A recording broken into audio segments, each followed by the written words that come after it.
I get this question all the time in my DMs in the comments. When do we cash out? With the market swinging up and down like a moody teenager, I get why it's on everyone's mind. But what if I told you that's the wrong question entirely? Think about the Vanderbilts. They were one of the wealthiest families in American history, and yet their massive fortune basically vanished in just a couple of generations. They were asking the wrong question. They did and know the answer to the right question. What's worth holding forever? That one question is the razor's edge between being temporarily rich and building generational wealth. The Vanderbilts were masters of their trade in shipping and railroads. They failed to build a lasting financial legacy because they spent lavishly and didn't plan for the future. In stark contrast, you have the Rockefellers. They built an empire that has lasted for over a century because they thought differently. They weren't just playing the market. More importantly, long-term owners who use strategic trusts and diversified investments to preserve their fortune. The constant anxiety of when to sell is a trap. It forces you to think like a speculator, not an owner. The real secret to building the kind of life-changing wealth a 50x return can bring isn't about timing the market, it's about finding those rare, credible businesses worth owning for decades. And you don't need to be a venture capitalist to find them. We're going on a hunt. I'm going to break down the 3 core traits of businesses that can create this kind of wealth. Section 1, the first trait of a 50x business. So how do we spot these modern-day Rockefeller stocks? The first, and maybe the most important trait, something most investors completely overlook: exceptional capital allocation. It sounds fancy, but the idea is simple. What does the company do with the money it earns? Does it waste it on shiny objects? Or does it reinvest it with ruthless discipline to create even more value for shareholders? A CEO's number one job isn't just running the day-to-day operations, it's deciding where to put the company's capital. Think of it this way. When a company makes $1, it has 5 basic choices: reinvest in the business, buy another company, pay down debt, issue a dividend, or buy back its own stock. The CEOs who consistently nail these decisions, as detailed in Will Thorndikes' book, The Outsiders, generate almost unbelievable long-term returns. They are masters at turning $1 of profit into many more dollars of market value. In the long run, that skill is worth more than almost anything else. Section 2, the engine of growth. The second trait is that the business must be solving a massive, painful problem. A 50x return isn't coming from a company with a slightly better mousetrap.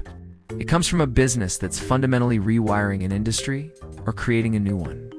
These companies have a huge total addressable market TAM. Sure, but more than that, they become essential. Look at what Shopify did for e-commerce. It didn't just sell a tool, it empowered anyone to build an online empire, solving the huge, painful headache of digital commerce for small businesses. When a company's product becomes the go-to solution for a major problem, its runway for growth is enormous.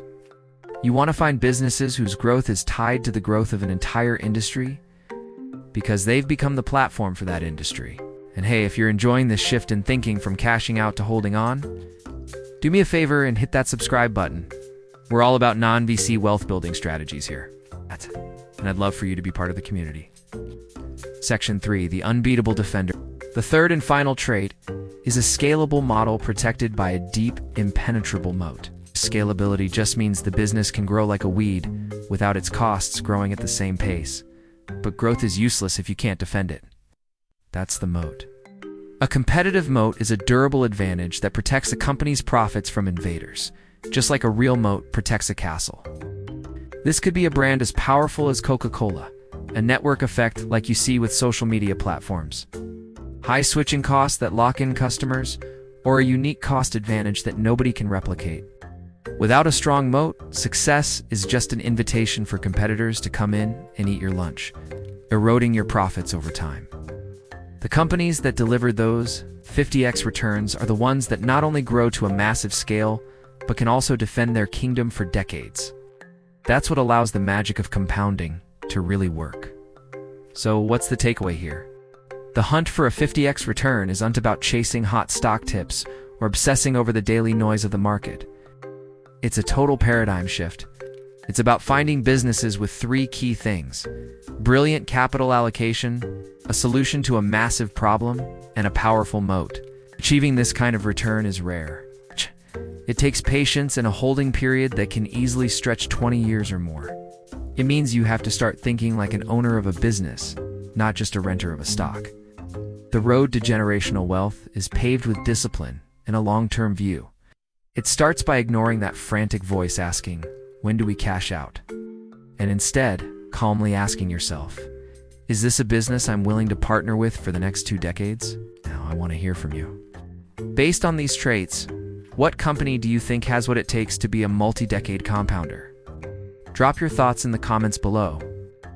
And if you're ready to go deeper, check out the next video on your screen about building a portfolio designed to last. Stack it up real high. Come here to be in the know. Come here, enjoy the show.